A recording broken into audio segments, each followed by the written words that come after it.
Bienvenue dans le podcast Français Facile. Un petit moment pour progresser ensemble. N'oublie pas de t'abonner et de liker si tu aimes.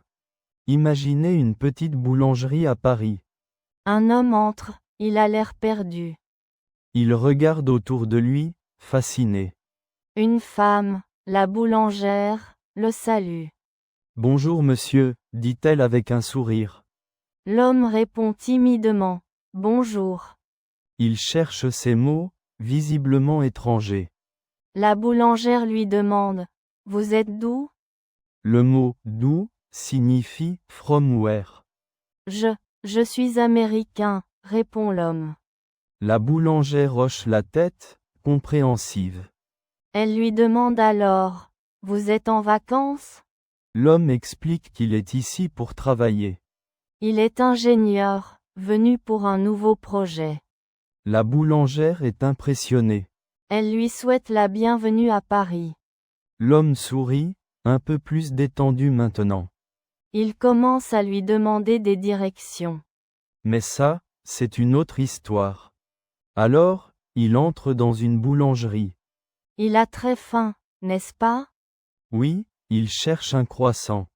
La boulangère le regarde avec curiosité. Il a l'air différent. Elle lui demande. Vous êtes étranger? Le mot étranger signifie foreigner.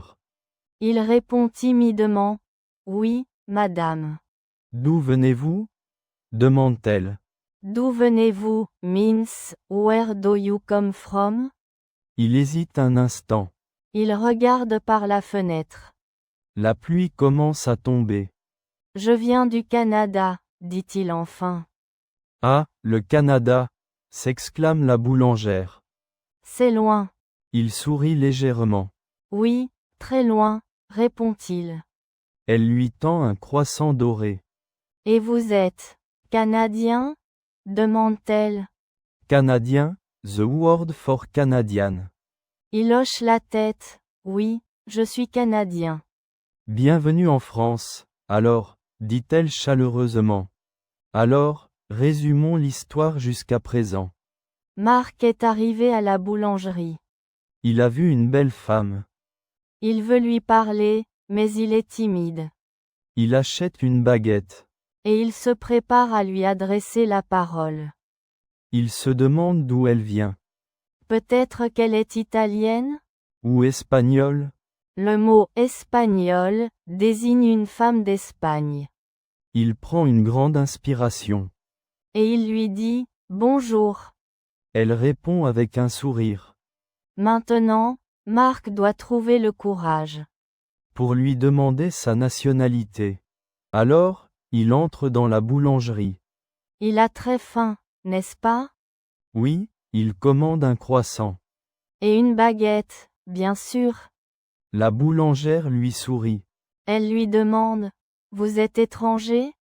Le mot étranger signifie foreigner. Il répond, oui, je suis Canadien. Canadien, ça veut dire canadienne. Elle est curieuse, elle continue. D'où venez-vous au Canada? D'où venez-vous, means, where are you from? Il explique qu'il vient de Montréal. Montréal, une belle ville. Elle lui demande ensuite, vous êtes en vacances?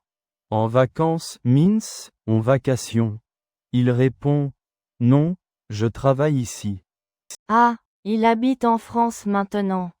La boulangère est surprise. Elle lui souhaite la bienvenue. In this part, we learned some useful expressions. Let's review, étranger, meaning foreigner. And, d'où venez-vous? Meaning where are you from? Finally, en vacances, means en vacation. These are essential for asking and stating nationality. And understanding everyday conversation. Alors, rapidement, on récapitule l'histoire. Marc est arrivé à la boulangerie. Il a vu une belle femme. Il voulait lui parler. Il a commandé un croissant. Et il a dit, bonjour madame. Elle a répondu, bonjour monsieur.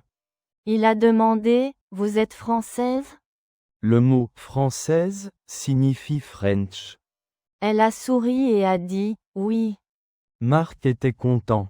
Il a demandé, et vous, vous êtes d'où? D'où means from where. Marc a répondu, je suis canadien. Canadien, bien sûr, signifie canadienne. Elle a dit, enchanté. Et ils ont continué à parler. La fin.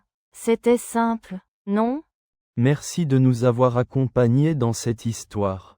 N'oublie pas, chaque mot te rapproche de la fluidité. Continue d'écouter et d'apprendre, et on se retrouve dans le prochain épisode.